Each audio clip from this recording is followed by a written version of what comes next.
Avec nos paddles, on allait se balader et on a commencé à ramasser des déchets sur l'avant de nos paddles parce qu'il y avait des petits filets, on a laissé des bouteilles en plastique. J'étais super étonnée de voir qu'il y avait des bouteilles qui flottaient à l'eau. Et on allait se balader dans les petites criques et là pareil, c'était du polystyrène, des canettes, des bouteilles en plastique. Donc on a commencé à ramasser et à les poser sur nos paddles, à revenir et à les mettre dans les containers. Donc de là est née l'idée de fédérer des gens autour de notre projet. Durant nos études, donc je parle au nom du groupe Le Collectif, le design nous plaisait à chacun, c'est-à-dire le fait de créer, d'inventer, mais on s'est rendu compte qu'on créait pour des produits de consommation basiques. Donc on s'est dit en fait on va juste créer des tas de nouveaux produits qui vont servir à rien, qui vont créer peut-être des tendances, peut-être des effets de mode, mais ils ne vont pas avoir d'objectif. Donc c'est à ce moment-là on a changé d'école pour rester dans une école de design, mais qui faisait du design en développement durable. Voilà. Une école qui s'appelle ZSDS, qui est à Nice. C'est ça qui nous a amenés ici. Et en fait, de notre histoire, à la fin de nos études, on a eu un événement, c'est-à-dire notre mentor qui était malade. Et en fait, on s'est fédéré autour de lui pour l'accompagner pendant les 2 derniers mois de sa vie. Et c'est à son décès où on s'est dit, bon ben voilà, cette énergie qu'on a réussi à mettre en commun pour un même objectif, il faudrait qu'on le transforme de manière plus élargie pour la société. Le déclic que j'ai eu par rapport à la transition, ça a d'abord été de voir ce qu'était une société résiliente dans l'Himalaya, où par des températures extrêmes, des peuples vivaient depuis des milliers d'années sans produire de déchets, en harmonie avec la nature. Et donc par exemple dans la gorge de Chilakong, dans l'association porte le nom, en 2008, on a été submergé d'eau par la fonte des glaciers et ce troisième pôle qui est autour du K2 et du massif du Siachen, qui est la troisième ressource en eau potable de la planète, est en train de fondre et pas par les actions des peuples autochtones. Et à la fois j'ai pris conscience physiquement de l'urgence climatique et à la fois d'une forme un petit peu d'injustice climatique qui m'a touché et je me suis dit qu'à l'endroit où je vivais il y avait sans doute des choses à faire. Ça a donné lieu à la création de l'association et ça a donné ensuite lieu, avec le fait de devenir professeur des écoles, à vraiment orienter ça vers la mise en lien des enfants avec la nature. Parce que je crois que c'est en aimant et en comprenant la nature qu'on la protège la mieux. Pour le projet Clean ton village, j'ai mis un mot dans ma boîte à mots où à l'intérieur il y avait marqué pour nom faire un nettoyage du village qui est devenu Clean ton village. Et dans le conseil de classe et j'ai argumenté mon mot et on a fait un vote et c'est un vote oui. Donc après j'ai écrit une lettre avec Céline qui m'a aidée au maire et il nous a soutenus et ça c'est il nous a prêté du matériel, des poubelles et des pinces. Et on a ramassé 100 kilos de déchets. Nous nous trouvons donc sur ce vestige qui constitue à nos yeux un patrimoine et un trésor du quartier, en tant que notamment poumon vert incontournable, du fait de la présence de ce magnifique avocatier qui est pratiquement centenaire. Alors comment j'ai découvert ce lieu ? Eh bien j'avais à l'époque un petit lapin. Je venais donc avec mon petit lapin pour le promener sous cet avocatier et c'est là où je me suis rendu compte que c'était un endroit fantastique. Il y avait, je me suis dit mais quelle paix sous cet arbre, mais quelle paix. Alors en fait, une des fonctions de ce terrain aussi c'est de déstresser les gens par rapport au stress urbain. On rentre, on est stressé, on repart, on est bien. On est dans une oliverie qui est là depuis très longtemps et qui s'appelle l'oliverie Joseph en mémoire de mon grand-père. Ce grand-père est présent. Quand il est parti il y a 2 ans, je ne voulais plus du tout entendre parler des arbres. En fait, du coup, je me suis retrouvée toute seule avec ces immenses terrains et puis un peu la souffrance, un peu le fait que ça me ramenait toujours à ce qui m'avait fait tellement de mal parce que j'ai passé des heures ici avec lui. Je voulais plus voir les arbres, donc je passais devant. J'étais un peu dans une forme de mutisme et petit à petit, à force de passer autour de ces arbres, j'ai une espèce de passion qui est venue, qui m'a envahie. Il y a eu un déclic pour moi qui a été Fukushima. Il se trouve que moi j'ai travaillé avec des Japonais, c'est pas des gens que j'ai trouvés particulièrement incompétents et incapables, donc je me suis dit si ça a pu arriver au Japon, ça arrivera forcément ici un jour ou l'autre. Et ça m'a vraiment fait me poser des questions sur les gros systèmes industriels qui atteignent un tel degré de complexité, pas seulement technique mais humain et politique. puisque pour qu'une technologie fonctionne, il faut prendre les bonnes décisions au bon moment, avec les bonnes personnes. Et tant au Japon qu'en France ou ailleurs, on n'a pas ces structures de gouvernance-là en place. Il n'y a pas vraiment de contrôle sur cet outil technologique qui comporte un certain nombre de risques. Et ce que je dis pour le nucléaire, c'est valable pour tout, hein, pour toutes les formes d'énergie finalement, ou pour l'alimentaire. On s'est retrouvés ici, moi je trouvais qu'il n'y avait pas grand-chose à manger.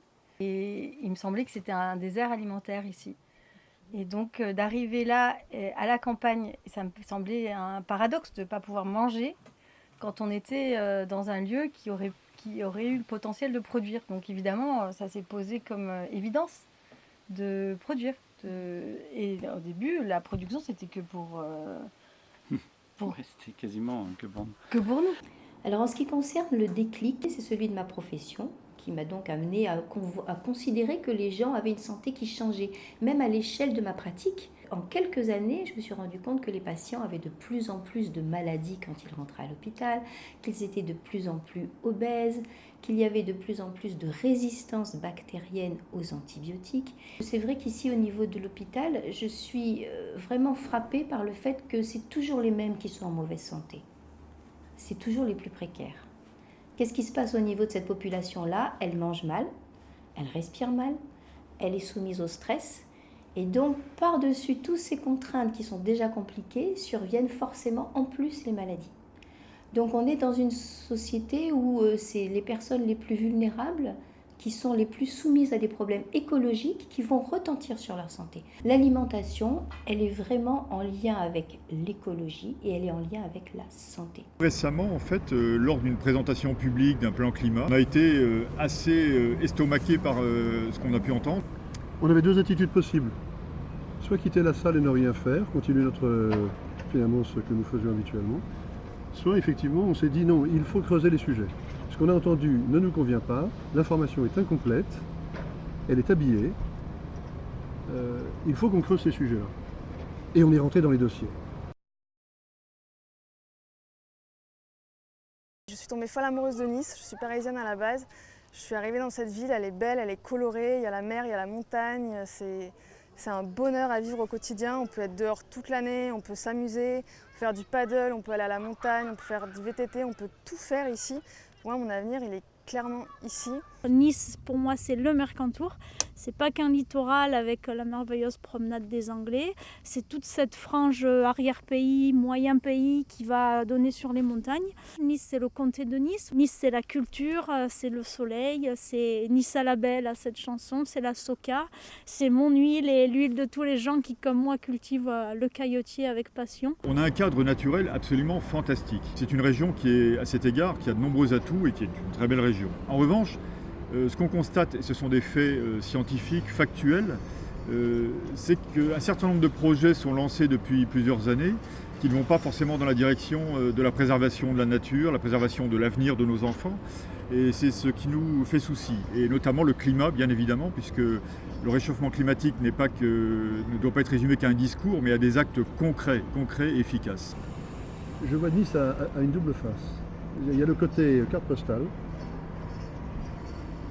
parce que la nature y est belle, et aussi parce que les politiques publiques font tout pour améliorer la vitrine. L'envers du décor est très inquiétant. Mais il y a pas mal de projets qui vont à l'encontre de l'écologie aujourd'hui à Nice. On est entre la mer et la montagne, on a un climat très favorable qui va l'être de moins en moins, hein. On souffre pas mal des sécheresses. Et puis démographiquement, politiquement, on est quand même très à la traîne. C'est une économie qui repose énormément sur le tourisme et l'immobilier. C'est deux activités probablement parmi les plus anti-écologiques qui existent. En termes de combat écologique, c'est une terre de mission un petit peu la Côte d'Azur. C'est-à-dire c'est très motivant, mais il y a beaucoup à faire. La pollution atmosphérique, je pense que c'est un problème à Nice. Il y a d'autres problèmes qui sont évidents quand on connaît un petit peu cette ville, c'est la pauvreté. Vous savez sans doute qu'elle est beaucoup plus pauvre que la moyenne nationale, puisqu'il y a 20% de pauvreté à Nice versus 14% au niveau national. On On est ici par exemple dans une zone sur l'ouest de la ville où les élus construisent la nouvelle Nice promise en 2020. La nouvelle Nice n'est plus ni moins qu'une extension de la ville de Nice sur des terres arables. Cette ville a une particularité, c'est qu'elle est dépendante en termes d'aliments, pour ses aliments. Elle est dépendante à 98% des aliments qui sont fabriqués ailleurs que dans le département. Ça nous donne une dépendance et donc il y a un risque. Ça veut dire que nous ne sommes pas en sécurité alimentaire. Il y a quelques décennies, la région était appelée le grenier niçois. Où est parti le grenier niçois ? Aujourd'hui, on rase la terre arable jusqu'à la Rochemer pour y construire des logements, des bureaux. A-t-on besoin de bureaux aujourd'hui ? Voilà, donc on se méfie également des bulles immobilières, des bulles spéculatives.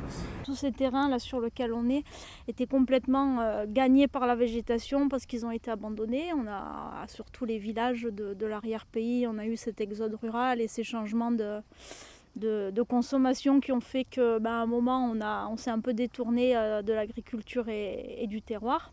Quand on a commencé à produire de plus en plus, le travail a été difficile. Enfin, le travail est difficile, hein. C'est un travail où il y a plein de facteurs qui rentrent en compte, météo, technique, qu'on n'a pas forcément appris ou qu'on est en train d'apprendre.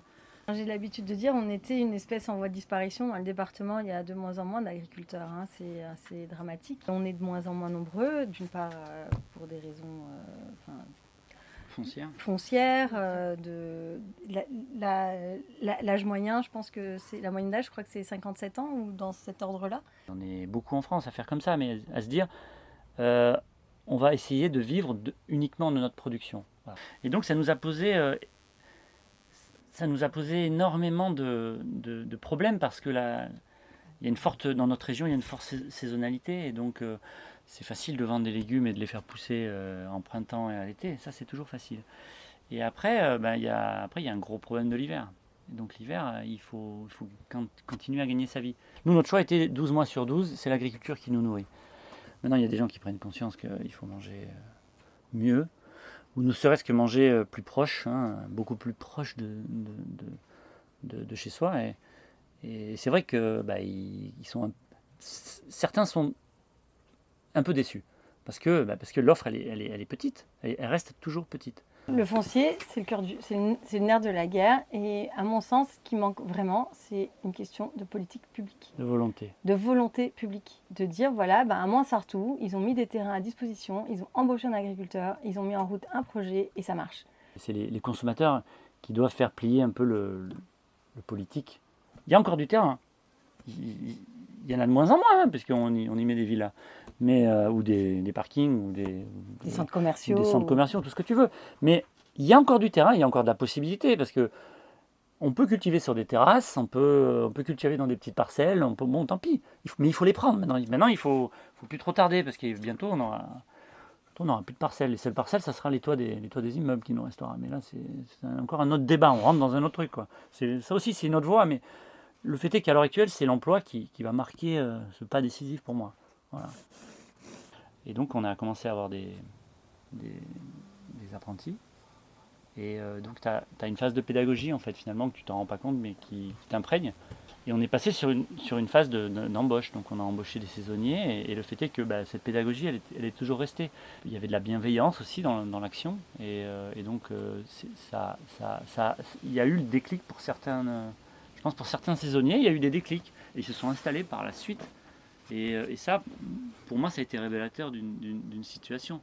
On n'était pas que des employeurs pour donner un revenu. Maintenant, on a des rapports d'agriculteur à agriculteur. On se fait des visios. On se fait des visios, on parle, elles nous exposent leurs problèmes, mais on est d'agriculteur à agriculteur, on n'est plus d'employé à employeur. On est collègues, c'est collégial. Voilà, et moi j'y trouve du bien-être parce que quelque part, personnellement, on travaille aussi pour ce petit truc. Hein. L'agriculture, c'est pas que ces foutus légumes bio, quoi. C'est plein de choses, c'est du bien-être, c'est une dimension humaine qui est différente, quoi. Et ça, tu la retrouves dans toutes les productions, dans tous ces cercles que tu crées petit à petit, tu t'en rends pas compte, mais et voilà, tu côtoies un agriculteur qui n'est pas en bio et finalement il te côtoie et il voit que finalement toi tu as dégagé une valeur supplémentaire de la sienne. Lui il a le même nom, il a les mêmes euros que toi, mais toi, tu as dégagé quelque chose d'autre, t'as un sentiment qui est différent. Et finalement, il se dit, finalement, je vais me mettre au bio. Enfin, on en a contaminé pas mal comme ça. Abstrait, c'est abstrait, ça paraît abstrait comme ça, mais le regard est différent. Ouais. La vision d'eux-mêmes, la vision des agriculteurs, elle change. C'est-à-dire que le fait de passer en bio, ils ont une satisfaction par rapport à la nature, on maîtrise mieux, on a ce sentiment. Les gars, ils sont plus épanouis parce qu'ils ont le sentiment de rendre quelque chose, quoi, et pas de toujours prendre. Et donc, quand on est une espèce en voie de disparition, on n'a pas beaucoup de choix à faire devant soi. Nous, le choix, c'était vraiment d'essayer d'incuber d'autres agriculteurs ou d'agricultrices. Donc, la première personne qui a travaillé chez nous, elle était pareil en quête de reconversion. Exact. Elle s'est installée au village suivant, elle produit les plants bio pour nous. Donc elle s'est tellement prise d'amour de ce qu'elle faisait pendant qu'elle était chez nous, elle s'est lancée. La deuxième personne qui a travaillé chez nous la saison suivante, pareil, et elle s'est associée à la première. Nos particularités, c'est qu'on fait faire tout. On ne les met pas devant une tâche mécanique et à répétition la même tâche. On les fait faire absolument tout, de sorte qu'elles ont fini la saison, elles étaient capables de faire tout comme nous. Et on leur a dit, mais vous pouvez faire ce qu'on fait, c'est tout à fait faisable. Et elles sont parties, elles se sont lancées.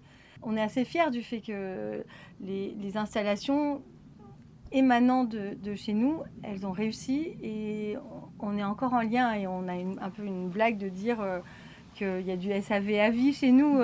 On a des gens qui sont venus nous voir en disant vous y compreniez rien et maintenant vous êtes, vous avez un tracteur, vous avez des gens qui bossent pour vous, vous m'avez l'air de maîtriser moi je voudrais faire un stage chez vous, quoi, voilà. Et donc tu as des gars comme ça qui arrivent, tu te dis, t'as pas d'a priori puisque t'es pareil qu'eux. Tu te dis, moi aussi j'y comprenais rien, donc si lui il y comprend rien et mais il a envie de changer de vie, allez, on y va, on commence, quoi. Voilà, après on leur a donné toutes les clés en disant voilà, si vous voulez vraiment, il faut que vous produisez votre propre fumier, vous produisez des œufs, ça vous assure des revenus lisses sur toute l'année quand il n'y a pas de légumes. Si on vous montre, vous allez y parvenir, c'est pas sorcier. Ça ne veut pas dire que les agriculteurs qui le faisaient déjà n'avaient pas des tas de connaissances et d'expériences qui étaient importantes, mais ça veut dire qu'on peut y avoir une satisfaction, un épanouissement, et en y apportant certains ingrédients, on va dire ingrédients clés, qui sont de la curiosité, la prise de risque, l'expérimentation. Enfin, nous, on a fait plein d'expérimentations. C'est un métier où tu ne fais que te remettre en cause. Tout le temps. Ça, c'est un maître mot. Et donc, ça permet d'échanger sur les remises en cause des uns et des autres. Et chacun amène des choses aux uns, aux autres. Il y a toujours une satisfaction. Il y a toujours un agriculteur qui va te donner son savoir parce qu'il est heureux de te le donner. Il y a cet aspect dans les AMAP qui existent, qui s'appelle les paysans conseils, dont on fait partie, bien sûr, où on accompagne quelqu'un qui est en cours d'installation pour les aider à franchir le pas et à atteindre la vitesse de croisière sans se faire trop de violence ni de douleur.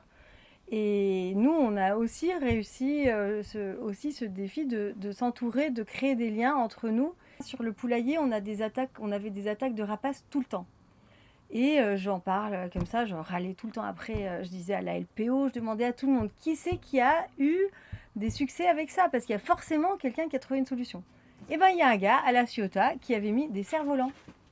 Donc, on a mis des cerfs-volants. Et puis, le problème, il n'y en a plus. On a besoin d'un tissu agricole. Si c'est bio, c'est mieux. Mais on a besoin de ça parce que on est trop isolé. On est beaucoup trop isolé par rapport à ne serait-ce que à la demande. Nous, on a besoin de pouvoir envoyer les gens quelque part, trouver une issue aux gens, ne pas dire aux gens non. On n'a pas assez, on ne peut pas vous fournir. Il faut pouvoir leur dire tiens, j'ai un collègue, un tel, lui, il fait ça.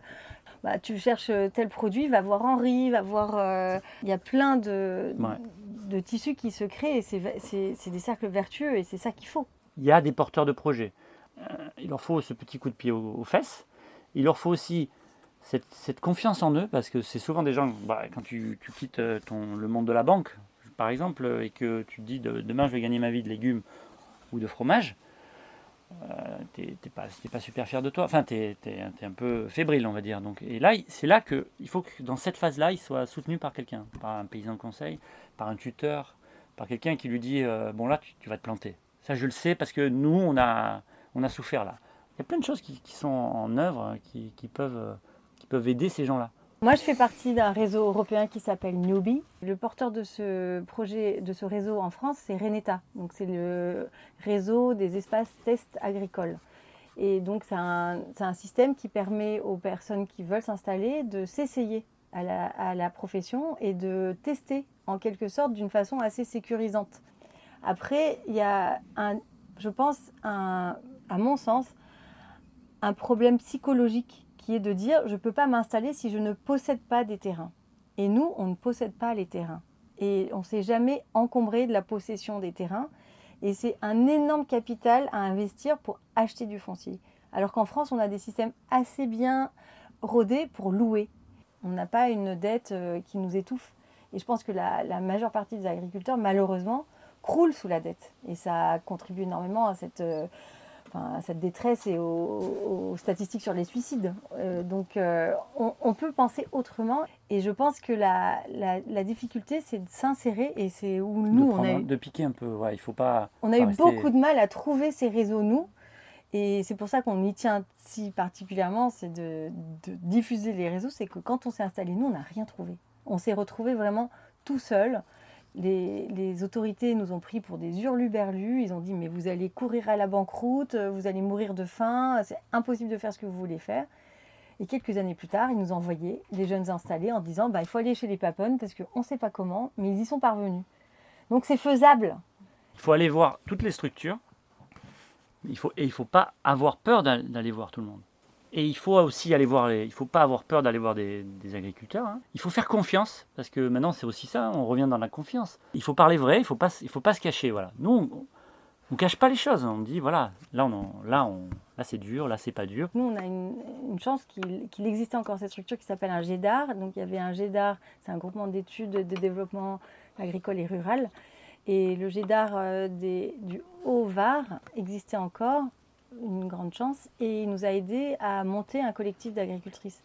Donc on s'est monté en association, on a commencé, on était une dizaine, et il s'avère que les femmes ont pris le rôle primordial dans cette association, et donc ce groupe a donné lieu à Montagne Paysanne, qui est un collectif, et qui a entre autres une activité de point de vente collectif. Un point de vente collectif. Et le point de vente collectif, on l'a monté dans notre village, dans l'idée de recentrer la production ici localement, pour que les gens qui habitent ici puissent se fournir ici. Donc d'avoir un lieu où les gens pouvaient trouver des agricultrices regroupées, c'était important.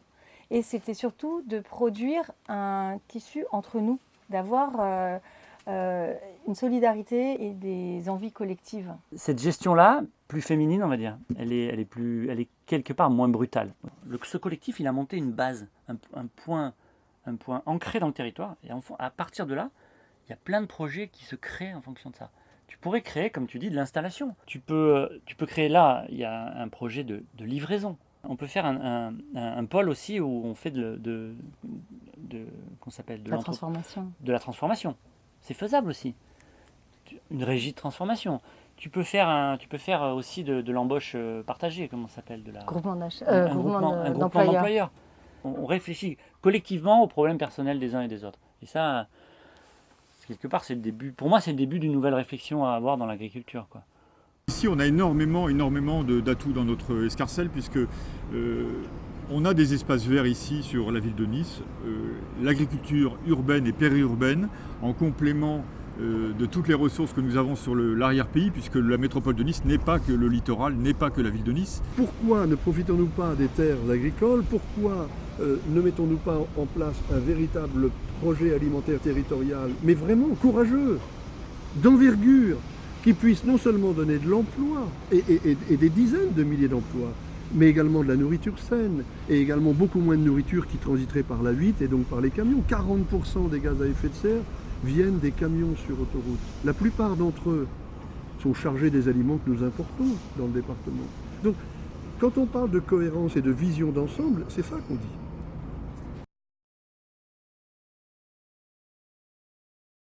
Comment est-ce qu'on peut, à partir de cette société, arriver à retrouver et du bon sens, et le rapport avec la terre, et de la cohérence, et surtout des façons de vivre qui sont plus en lien non seulement avec la planète, mais avec notre propre santé. Et c'est ça, je trouve, le message peut-être numéro 1, le message le plus important, c'est de faire toucher du doigt aux gens que l'écologie aujourd'hui, elle ne peut pas se dissocier de celle de l'homme, de celle de la terre. C'est un message cohérent et c'est un message porteur d'énormément d'espoir, parce qu'on va retrouver vraiment tout ce qui fait la sensibilité de l'être humain, c'est-à-dire voilà, les connexions avec la nature, les connexions avec les animaux, les connexions entre nous et des choses qui sont bonnes pour tout le monde. Et donc, me rendant compte qu'au niveau de ma profession, il y avait vraiment un état de santé des gens qui changeait, je me suis dit, qu'est-ce que je peux faire ? En quoi est-ce que mon action, elle peut déboucher sur un projet pratique pour faire prendre conscience aux gens qu'il faut faire autrement, il faudrait essayer de faire autrement, notamment sur l'alimentation. Alors, on a conçu le projet Jeudi vert. Il part du constat que beaucoup de maladies sont liées à quoi ? Essentiellement, la consommation d'aliments ultra transformés.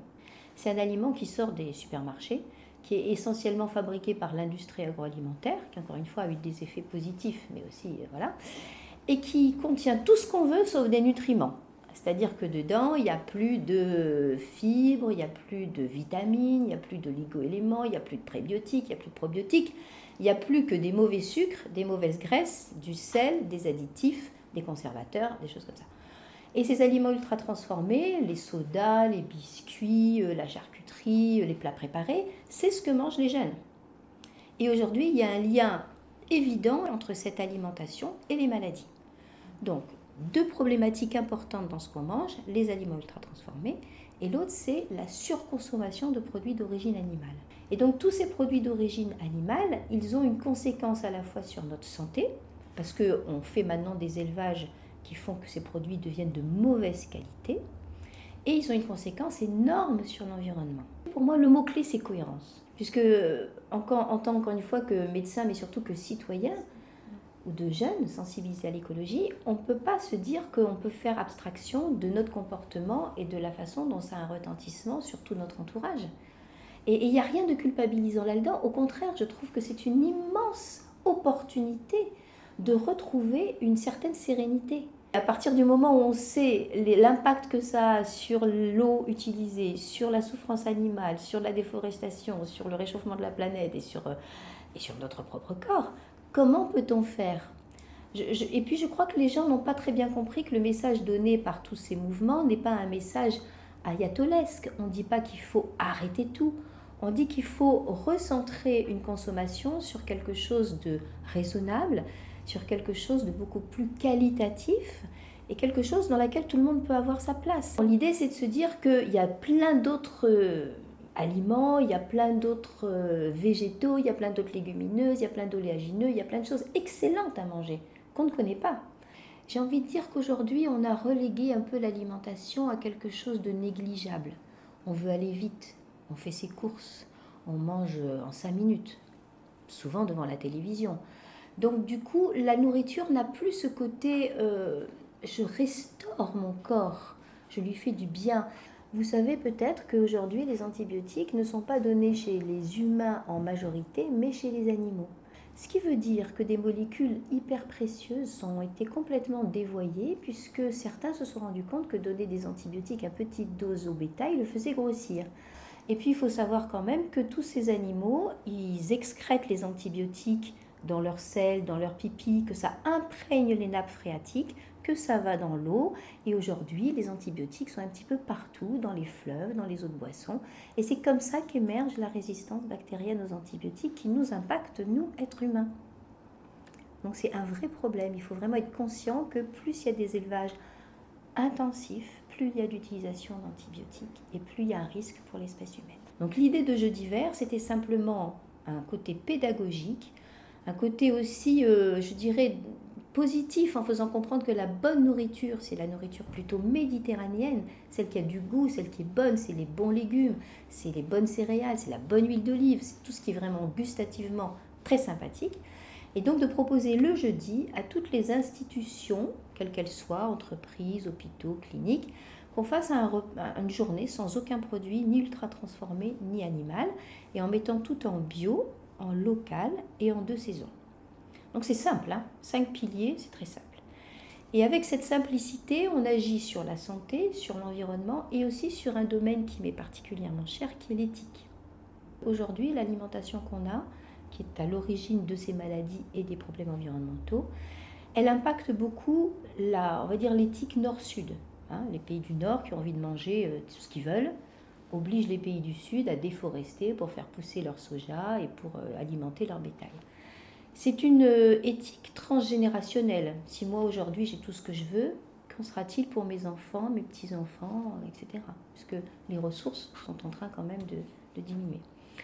C'est une éthique commerciale. On nous prend vraiment pour des neuneux à longueur de journée. On nous fait croire que ceci ça va faire maigrir, que ceci c'est comme ça, que c'est bon pour la santé. Donc, et pendant ce temps-là, on met 27 produits sur une pomme, pesticides. Donc on nous prend pour des imbéciles. Et puis surtout, c'est l'éthique animale. À partir du moment où on s'est rendu compte qu'on n'avait pas vraiment besoin pour notre santé de consommer autant de produits d'origine animale, il faut revenir à quelque chose de plus raisonnable et en même temps l'utiliser pour que les animaux ne soient pas traités comme ils le sont aujourd'hui, avec 1000 milliards d'animaux tués par an pour notre consommation humaine. Alors maintenant, je voulais juste dire un peu comment ça s'est passé au niveau de l'hôpital. On s'est dit que nous, on allait vraiment le proposer dans les endroits où on avait notre activité professionnelle. Donc on a rencontré les équipes de restauration, on a rencontré les acheteurs, on a rencontré tous les responsables de self, on a rencontré les responsables de la nutrition. Et finalement, on s'est rendu compte que ces gens avaient besoin d'abord d'informations. Ils avaient besoin d'être rassurés quant au fait que ce n'était pas non plus un bouleversement à 100% de leurs habitudes, parce que c'est compliqué, déjà qu'on est tous en sous-effectif, voilà. Mais ils ont été séduits par le concept et ils se sont vraiment impliqués dedans. Donc maintenant, depuis mars 2018, 22 mars, jour du printemps, tous les jeudis, dans tous les selfs de ce CHU, il y a une proposition de jeu d'hiver. Elle n'est pas obligatoire. Celui qui veut prendre son steak, il a la possibilité. Mais il y a un repas qui est fait et qui rend compte de cette proposition-là. Même s'il n'est pas fait encore de façon tout à fait optimale, il n'y a pas encore beaucoup de bio, il n'y a pas encore beaucoup de local. Mais l'idée, c'est de progresser avec le temps et ça progresse. Et là, il y a une nouvelle étape qui va être mise en place à partir de la rentrée, avec des nouvelles recettes par les équipes, avec l'entrée du bio. Donc vraiment, c'est un cheminement maintenant qui va vraiment vers le développement. Donc ça, on est très fiers de ça. Le CHU de Nice s'est vraiment engagé dans cette démarche. Et nous, en tant que médecins aussi, je pense qu'on doit quitter notre rôle de « je suis spécialiste en ceci, cela », mais retrouver la place du questionnement sur l'alimentation au niveau de la façon dont on prend en soin nos patients. Et moi, j'essaye de plus en plus de le faire parce que je trouve que c'est très informatif. C'est très informatif d'abord sur pourquoi ils sont malades et c'est très informatif sur comment leur donner des pistes pour faire différemment.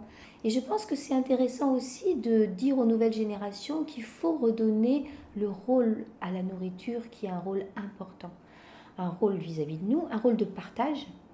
De nouveau retrouver des repas ensemble, familiaux, amicaux, institutionnels. Vraiment, la nourriture a un grand rôle de partage et un rôle de transmission au sein de la famille. J'ai choisi l'AOP.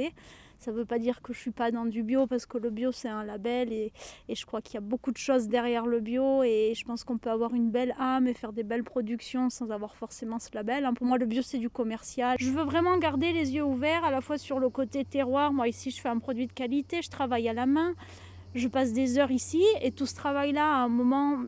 Il faut que d'un point de vue rentabilité, il arrive à ressortir pour que les gens comprennent que derrière c'est du travail à la main qui n'est pas mécanisé, qui est fait avec le cœur et ça j'y tiens. Et puis il y a aussi le côté de se dire d'un point de vue rentabilité, comment est-ce que je peux faire pour être toujours dans ce juste milieu.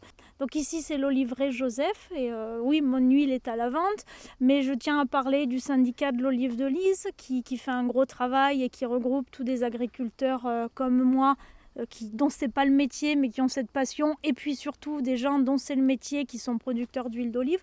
On peut pas exister tout seul quand on fait ces métiers-là. Donc cet arbre produit des fruits magnifiques qui vont jusqu'à 1 kg. Les gens du quartier y tiennent parce que d'abord il leur fournit des avocats. Donc on a toute une série de personnes qui sont abonnées, je vais dire, et quand il y a des avocats, ils surveillent. Alors ils viennent et alors il y en a certains qui sont devenus accros. Donc une fois qu'ils ont goûté, Non mais je plaisante pas parce qu'ils sont très bons, ils sont pas gras. Ils sont bio, évidemment. Hein. Ici, il n'y a ni engrais ni pesticides. Et ils sont gros. Des arbres comme ça, il en faudrait des dizaines sur le quartier. Et il y en avait avant. On a eu la folie de couper tout ça sans penser que tous ces immeubles qu'on construit, ça augmente à chaque fois la chaleur. Alors que là, plus on met d'arbres comme ça, plus on diminue la température.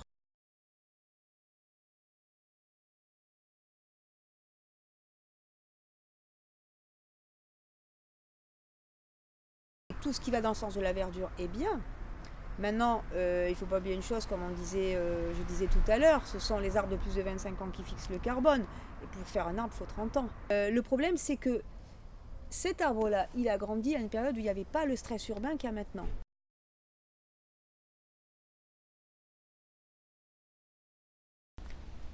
Maintenant, l'arbre, c'est du mobilier urbain, en fait. C'est pour faire de la déco, c'est du mobilier urbain. Donc, on ne se pose pas la question de l'arbre, comment il fonctionne. Et ça, c'est très important, c'est ce que souligne aussi Francis Allais. Il faut partir des espaces verts existants pour créer l'urbanisme. Et on fait le contraire, en fait.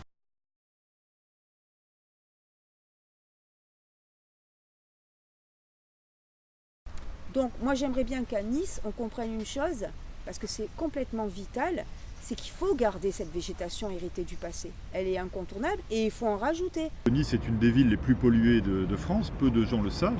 On parle souvent de pics de pollution avec l'ozone pendant l'été, mais en fait il y a un fond chronique de pollution toute l'année. On peut parler d'un certain nombre de sujets lourds, la pollution, les gaz à effet de serre également, puisque les gaz à effet de serre, contrairement à ce qui est annoncé régulièrement dans les médias, eh bien, augmentent régulièrement depuis 2014 ici à Nice. Ils augmentent alors qu'ils doivent être réduits de près de 40% entre 1990 et 2030. Ce que nous décrions, c'est la transition opérée par les pouvoirs publics. Je rappelle quand même qu'ils ont tous les pouvoirs, ils ont tous les budgets. Le budget de la métropole est un budget d'1,5 milliard d'euros par an minimum. Avec ça, on en fait beaucoup des actions en faveur de la transition. Ce que nous observons, c'est que la transition citoyenne est opérée. Vous avez des centaines d'exemples de citoyens qui font des tas de petites choses et des tas de grandes choses tous les jours et qui vont vraiment dans le sens de la transition écologique, énergétique, etc. Et de l'autre côté, encore une fois, on ne peut pas dire que les élus ne font rien, mais eu égard à leurs responsabilités, eu égard à la réglementation, eu égard à leurs moyens, eu égard à leur budget, ils n'ont pas pris la mesure, la vitesse et l'ampleur de la transition qu'il faut mener ici.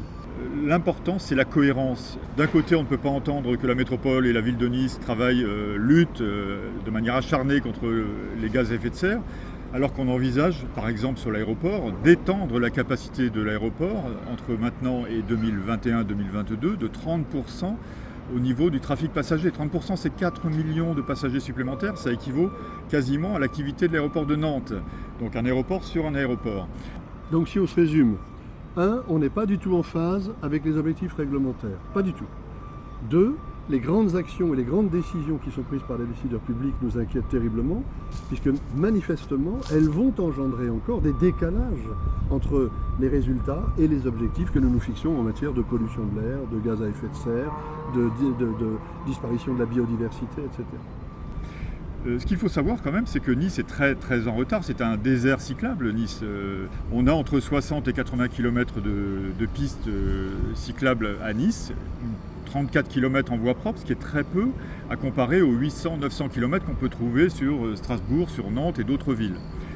On parle beaucoup de tram ici, et le tram c'est quand même un investissement d'équipement. C'est de l'équipement comme le font toutes les villes, et nous ne sommes pas spécialement en avance à Nice à cet égard. On a un très beau tram qui a coûté effectivement 1 milliard d'euros. En revanche, le tram, l'effet tram, ce sont les élus qui le disent, va permettre de diminuer en gros de 12 000 tonnes de CO2. 12 360 tonnes exactement par an. Or, juste un rappel, il faut que la métropole de Nice, d'ici 2026, réduise sur la partie transport ses gaz à effet de serre de 126 000 tonnes. Donc ce qu'on peut dire ici, c'est que l'effet tram de Nice, c'est 10% des efforts de réduction des gaz à effet de serre du transport. Pour le reste, eh bien, quand on écoute les plans, finalement, on entend parler de végétalisation, de quelques kilomètres de vélo, ou éventuellement d'une zone à faible émission, de toute façon qui sera obligatoire d'ici peu. Donc au final, est-ce que nous pensons que ces quelques annonces, ces quelques mesures vont permettre de réduire de 100 000 tonnes supplémentaires ? Eh bien la réponse, elle est simple, c'est non. Donc ça ne suffit pas. Moi, je me rends compte avec mon petit spectre des oliviers que le changement climatique, les arbres, ils le ressentent. Alors, on a eu un mois de juillet chaotique avec des grosses chaleurs. C'était très bien pour les touristes. Les arbres ont souffert. Si ces épisodes-là se reproduisent, c'est peut-être les agriculteurs, les gens qui vivent de la terre qui vont avoir cet impact en premier. Après, oui, il faut qu'on continue auprès des habitants justement à ce qu'ils comprennent le rôle de cet arbre, donc de fixation du CO2. Ils pompent l'eau du sous-sol aussi, parce que c'est un quartier où il y a beaucoup de ruissellement quand il y a de fortes pluies. Donc par rapport à tous ces phénomènes de réchauffement climatique, enfin tous ces avatars du réchauffement climatique, il a un rôle tout à fait positif. L'ombre, la climatisation en été et un abri pour la biodiversité. Il y a quand même de nombreux oiseaux qui viennent, il y a des chauves-souris la nuit. Elle n'y serait pas s'il n'y avait pas cet arbre. Ça me paraît évident. Les abeilles, quand il est en fleurs, mais c'est incroyable. Alors là, on a pris des photos aussi, parce qu'il y a des essaims d'abeilles sauvages qui viennent et qui connaissent cet arbre. Cet arbre est un symbole d'une lutte contre la bétonisation et d'une lutte contre le réchauffement climatique. Puisque la première cause du réchauffement climatique, ce sont les gaz à effet de serre, et que la première raison des gaz à effet de serre ici sur notre belle région, ce sont les transports terrestres. Eh bien, il faut mettre en place ce que demande l'État, ce que demande la région, c'est-à-dire des politiques qui fassent diminuer très fortement la voiture en ville et aux abords des villes, tout simplement. Comment ?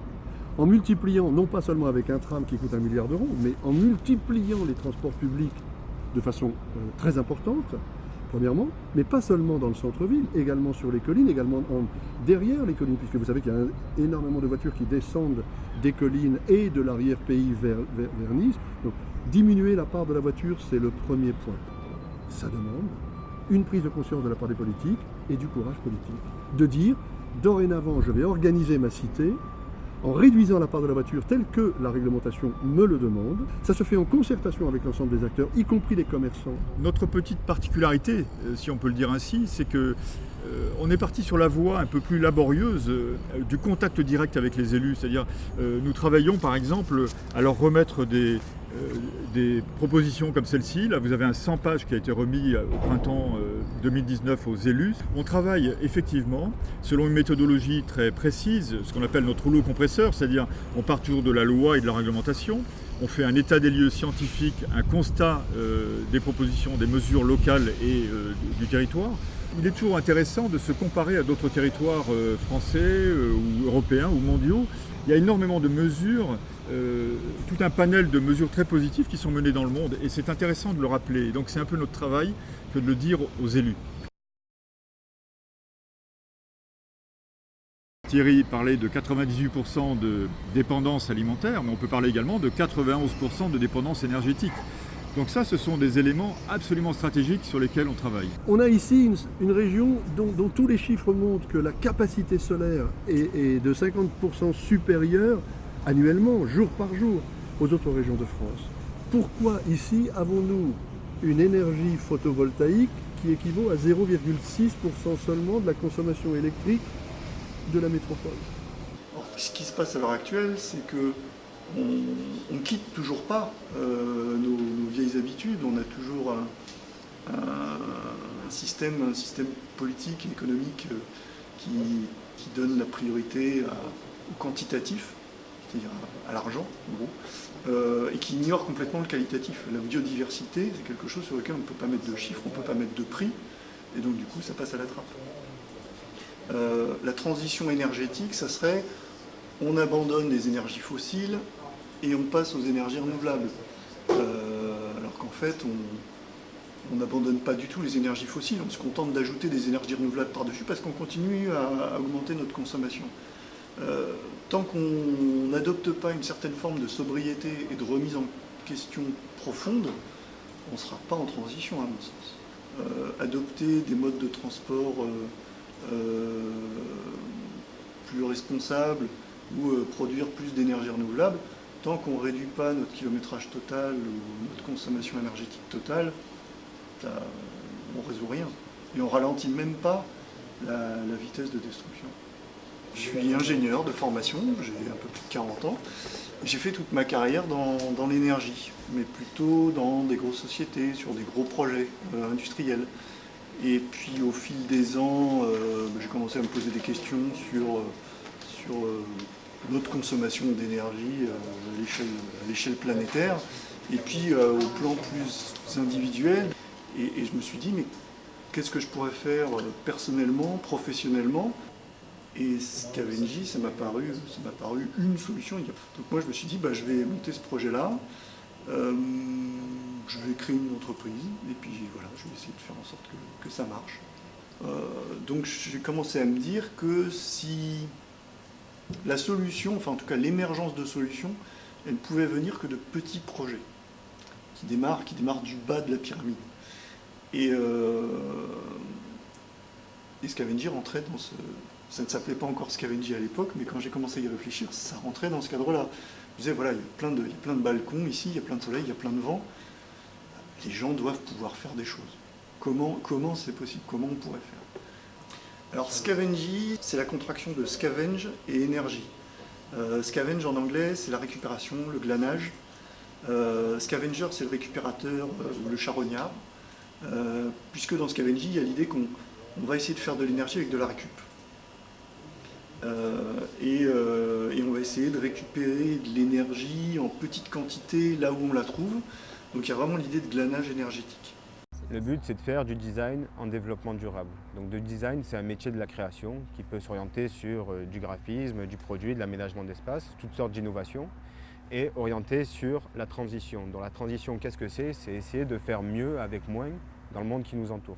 Aujourd'hui, on a envie un peu de se poser, de se dire qu'est-ce qu'on doit faire pour préserver notre humanité, préserver notre histoire et vivre peut-être quelque part de manière plus heureuse. Et comme disait Pierre Rabhi, c'était la sobriété heureuse. Par exemple, on travaille pour une entreprise qui s'appelle Scavengy qui fait un produit. Donc voilà, elle crée un produit, donc ça nécessite des ressources, de l'inventivité, des machines. Nous, au lieu de se dire on va tout créer à partir de zéro, on va essayer de récupérer des éléments, donc des déchets industriels ou des éléments de notre quotidien, des choses qui ne coûtent pas cher, qui sont faciles à produire, qui existent déjà, comme base pour créer notre produit. Voilà. Donc ça met un peu plus de contraintes au démarrage, mais au final on a un impact à la fin qui est moindre. Nous, on travaille en collectif, mais on veut aussi aider les gens à travailler dans notre collectif. C'est-à-dire qu'on aimerait avoir une entreprise un peu ouverte où chacun puisse venir s'impliquer et améliorer un peu notre démarche. Le design est une méthode de création. Et en fait, par une association qu'on a et par notre entreprise, on essaie de permettre aux gens de s'accaparer cette méthode pour qu'eux aussi puissent créer. Voilà. L'idée du design, c'est de se dire, chaque personne a une expérience dans la vie, a un savoir, et du coup, il faudrait que tous ces savoirs soient mis en commun autour d'une méthode qui permette de créer une solution qui convienne à tout le monde. Voilà. Je pense qu'on est dans une période qui est très paradoxale, où on prend conscience des enjeux de plus en plus. Ça a un côté terrifiant. Donc il y a des gens que ça tétanise, il y en a que ça galvanise. Moi je fais plutôt partie de ceux que ça galvanise, c'est-à-dire que ça me motive encore plus à faire avancer le projet. Mais j'ai l'impression qu'en face, ça radicalise aussi les oppositions. C'est-à-dire que là où on avait des climato-sceptiques ou des gens qui étaient indifférents aux enjeux écologiques, on commence à voir apparaître une opposition violente, une très très forte répression en face des mouvements alternatifs et écologiques, de l'écologie politique. Donc on se dirige vers une période qui ne va pas être simple, parce qu'on a les mâchoires du climat qui se resserrent, et on a un raidissement du système qui refuse de lâcher le volant. Je sens que le territoire s'anime, je sens qu'il y a des possibilités de convergence entre porteurs de solutions, je sens qu'il y a des possibilités de convergence aussi avec des services techniques métropolitains, avec différentes choses et tout, qui montrent que en fait, il y a vraiment une voie qui est ni dans le statu quo, ni dans des solutions extrêmement radicales, mais qui est vraiment la co-construction. Et je pense que dans les 5 à 10 prochaines années, on a une possibilité énorme de co-construction, vraiment de transition du territoire pour l'amener vraiment à un état de résilience et en phase avec les besoins climatiques. Notre objectif, c'est vraiment d'informer, de sensibiliser, d'impliquer nos concitoyens. Ce qu'on souhaite, c'est que nos élus posent le crayon, qu'on arrête cette fringale de projets immobiliers, de projets d'aéroports, de projets de ports, qu'on pose le crayon. Et vu l'urgence dans laquelle nous sommes aujourd'hui, eh bien, c'est qu'on lance finalement l'équivalent d'états généraux métropolitains avec la société civile, qui doit être très présente, la société civile, les entreprises, les associations. On doit se trouver autour de la table et on aimerait que nos élus disent « Stop, j'ai compris ». On réfléchit ensemble pour changer radicalement la direction et aller vraiment, réellement dans une direction durable, ce qui n'est pas le cas aujourd'hui. Je pense qu'il y a une urgence, il faut éviter de subir. Et pour éviter de subir, il faut avoir une véritable vision et avoir le courage de mettre en place cette vision. La Terre aujourd'hui elle est un peu malade et je suis également responsable de ça, hein. Je roule en voiture, on vous a offert un café Nespresso dans une belle capsule non recyclable, etc. Mais voilà, petit à petit j'essaye d'aller vers un développement un peu plus vertueux. Ce qui me dérange, c'est que depuis qu'on est, on nous inculque, on nous apprend la rentabilité, la croissance, aller vers le plus, faire mieux, grandir, avoir de l'argent, avoir tout en grand.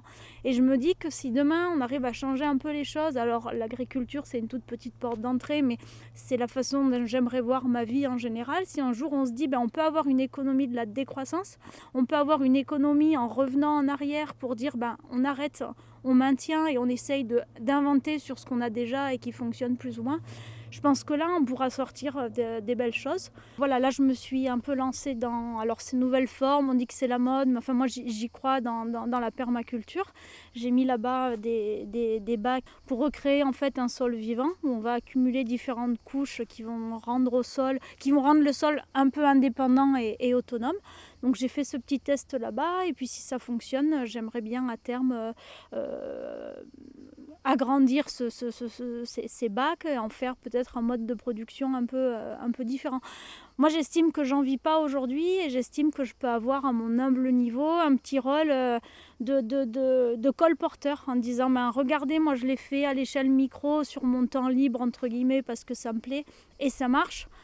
Pourquoi vous feriez pas ça, vous qui en vivez? Quand on sort un peu des rails, on est traité d'écolo, on est traité, alors moi en plus je travaille pour un parc national, vous imaginez la casquette, on est traité un peu de rebelle, on est traité de hippie, dès qu'on sort un peu de ce rail, et je trouve ça dommage parce qu'il y a plein de choses qui se perdent, il y a des gens qui osent pas et qui ont peut-être des superbes idées, et je pense surtout qu'il y a l'effet réseau, si on arrive à regrouper petit à petit des gens comme moi, jeunes ou plus jeunes ou moins jeunes qui ont des idées un peu différentes, c'est ce que vous faites à travers ce reportage. Je pense qu'on pourra au moins mettre la lumière sur des choses et ça pourra peut-être réveiller les esprits et que les gens se disent tiens, je vais essayer. Je pense qu'il y a une transition qui est en train de se faire, mais après c'est compliqué et ça prend du temps. Je pense qu'aujourd'hui, gérer une économie, on a plein de petites vannes et des curseurs et puis dès qu'on touche un petit bout de curseur, on fait bouger tout le reste de la mécanique en fait, et je pense que c'est tout un tas d'actions qu'il faut faire et il faut prendre le temps. Je pense qu'aujourd'hui Nice a vraiment bien amorcé la transition parce que les élus d'une manière générale, autant que nous en tant que citoyens, on a bien pris conscience des dangers qui sont les nôtres, et je suis sûre aussi, et ça c'est vraiment ma conviction et j'en suis persuadée, que c'est les petits groupes qui vont donner des nouvelles idées, qui vont aussi pouvoir faire changer les choses, et c'est vraiment la société avec des gens qui ont envie de faire différent et les politiques qui ont les moyens, qui représentent la démocratie. C'est vraiment ces deux chemins-là qui doivent se retrouver à un moment et aller ensemble. Et l'un sans l'autre, je pense que ça serait compliqué. Quand on habite Isola, on est forcément obligé d'avoir une démarche écologique. Et quand elle vient des enfants, c'est toujours plus facile à mettre en place parce qu'on a toujours un peu de mal à faire de l'écologie et surtout de sensibiliser la population. Donc en commençant par les enfants, qui eux sont très réceptifs, je pense qu'on va capter petit à petit les parents et puis aussi les touristes et puis les gens qui viennent en vacances chez nous. En fait, on est des élus un peu particuliers. Par exemple, moi, j'ai une serre, j'ai un jardin, je travaille la campagne. On est forcément avec des légumes bio, parce qu'à partir du moment où on fait ses propres légumes, autant les faire bio. Et au moins, on sait ce qu'on mange. Et après, c'est à peu près tous les gens qui font ça dans le village. Donc, à partir de là, c'est beaucoup plus facile d'avoir une démarche écologique. Mais la démarche écologique, bon, d'abord, c'est être près de la nature. Ensuite, dans le village, on a commencé par supprimer tout ce qui est désherbant chimique, donc tout se fait à la main. Et puis après, au niveau de planter les arbres, les entretenir, avoir de la verdure, voilà, on travaille là-dessus. Je ne sais pas si on est un exemple, mais en tous les cas, nous on le fait. Je ne pense pas qu'on soit les seuls. Je pense qu'il y a d'autres maires et d'autres villages et d'autres communes qui ont cette démarche-là.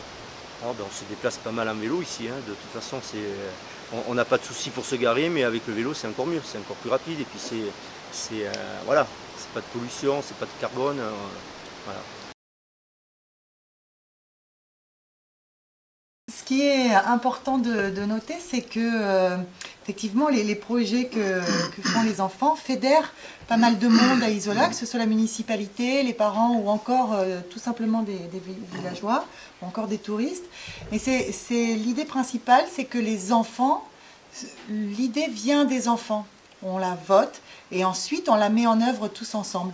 Et c'est cette dynamique, ce mouvement que génèrent leurs propositions qui fédère tout le monde autour de nous. Et c'est ça la dynamique d'Isola, c'est que ce sont les petits qui commencent et les grands qui poursuivent et qui s'agrègent autour d'eux. Cette école existe, à partir de là, bon, on va écouter ce que les enfants demandent, notamment à chaque conseil de classe et un conseil d'école, quoi. Et puis on va continuer en espérant qu'ils aient toujours des projets. Nous, la municipalité, de toute façon, on continuera à accompagner tous ces projets et à les aider le maximum pour que ça se réalise et surtout que ça continue. Alors, le conseil de coopérative, ça consiste à mettre des mots dans une boîte, en fait, on met des mots du coup. Et on peut mettre des projets. Par exemple, moi, j'avais mis mon projet pour faire le projet Clean ton village. Et du coup, c'était mon idée et c'est parti comme ça. Et les habitants du village nous ont soutenus.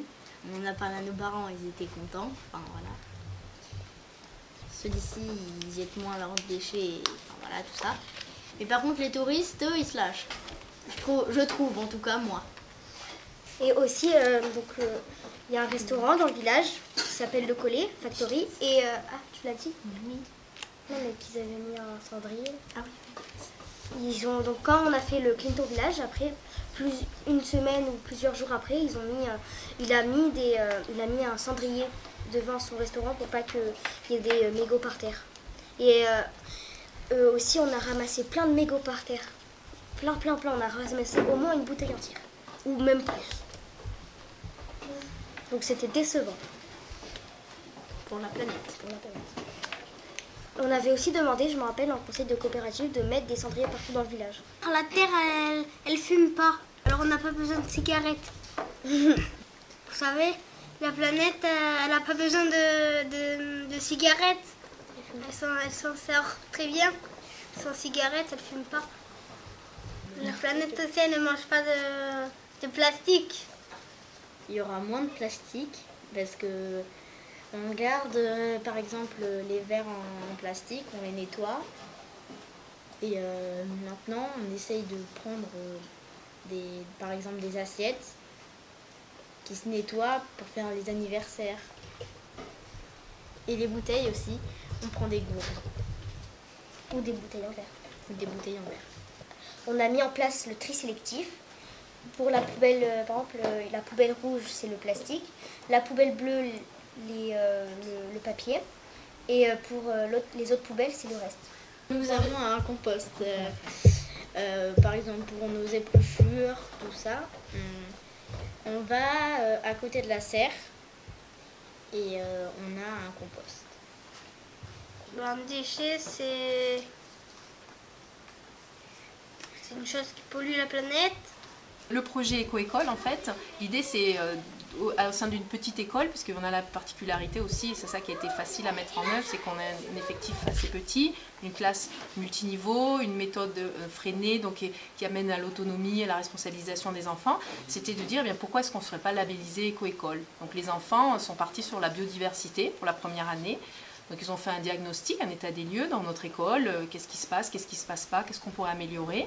Et puis après ils ont fait un plan d'action, voilà les actions qu'on pourrait faire sur la biodiversité, donc au niveau des abeilles, puisqu'on a un apiculteur, sur les oiseaux avec la LPO, aller observer les visupaètes barbus, sauver les crapauds, parce qu'on a eu aussi une opération de sauvetage des crapauds. Et tout ça s'est mis en place avec l'initiative surtout et la volonté et le dynamisme des enfants. On a fait un tour du village. Le but, c'était de compter les nids d'hirondelles. Et sachant qu'il y a 2 types d'hirondelles dans le village. Mais c'était très, très intéressant. Et ça, je me suis beaucoup amusé. Étant nouveau dans le village, ça a été pour moi une surprise extraordinaire de ce contact avec les enfants et avec les adultes. Faut dire que Isola est un village très, très dynamique. Ça me plaît beaucoup. Ils ont tous en eux une motivation et un dynamisme et puis des valeurs, hein, parce que avoir un village propre, respecter l'écologie, ce sont de vraies valeurs d'enfants et qu'ils ont envie de diffuser au plus grand nombre. Et vraiment avec cette spontanéité qui est inhérente à leur âge, c'est de dire il y a un problème, trouvons vite une solution et appliquons-la. Et c'est ce qu'on essaye de faire dans l'école, c'est se saisir de leur projet d'enfant, se saisir de tout ce qu'ils ont envie de faire en fonction de leur personnalité, en fonction de la nôtre aussi évidemment. Et c'est les accompagner jusqu'au bout, étape par étape, de construire un projet avec eux, de leur montrer aussi qu'un projet c'est pas juste une idée et hop on l'applique. Non, c'est vraiment, il faut l'argumenter et il faut que les gens suivent derrière, hein, la municipalité, les autres copains. Et c'est les accompagner pas à pas dans la réalisation de leur projet d'enfant. Là, donc, ils sont très éco-responsables hein, et donc ça leur tient vraiment à cœur que les gens respectent leur village. Donc cette année, on va faire en sorte que nos projets tournent autour de ça. Et que ce soit diffusé à l'ensemble des personnes qui habitent ou passent par le village d'Isola pour que leur volonté d'enfance soit respectée. Je suis professeur des écoles et je suis cofondateur de l'association Chilacon, qui est une association d'éducation à l'environnement par la permaculture. On est au jardin du Petit Pessicard que l'association gère depuis la fin 2015, mais entre fin 2015 et début 2017, ça a été surtout un moment pour vivre le terrain, mieux le connaître, mieux l'observer, avec Jade Journeau aussi, formatrice en permaculture. Petit à petit, un design, une conception du jardin est née pour transformer ce lieu en jardin pédagogique en permaculture. Et à partir de 2017, on a présenté ce projet et des bénévoles, puis des enfants, puis des classes sont venus le faire vivre, le transformer et voilà. La permaculture pour moi c'est vraiment la capacité de construire, de concevoir des systèmes qui s'inspirent vraiment de l'intelligence de la nature.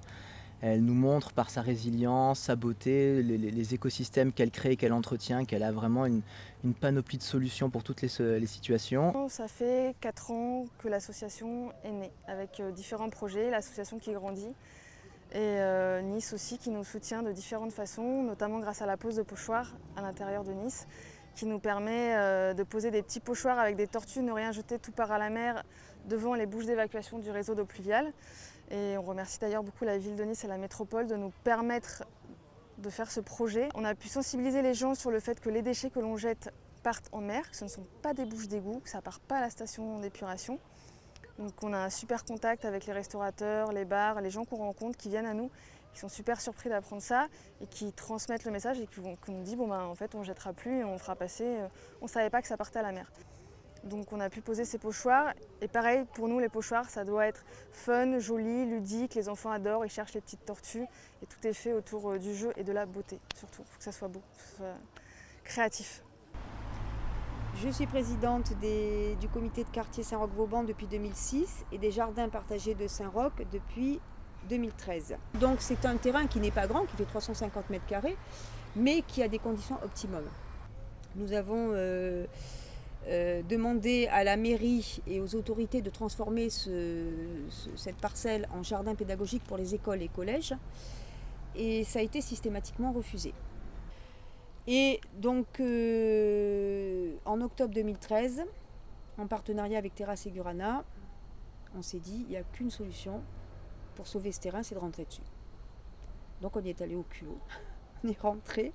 Alors d'abord on a nettoyé, hein, et ensuite il y a eu une inauguration en novembre de 2013, avec certains élus qui sont venus, il y a eu la presse, il y a eu un article de journal, et nous on s'attendait à se faire jeter. Hein. Et en fait pendant 5 ans, non, on nous a regardé faire.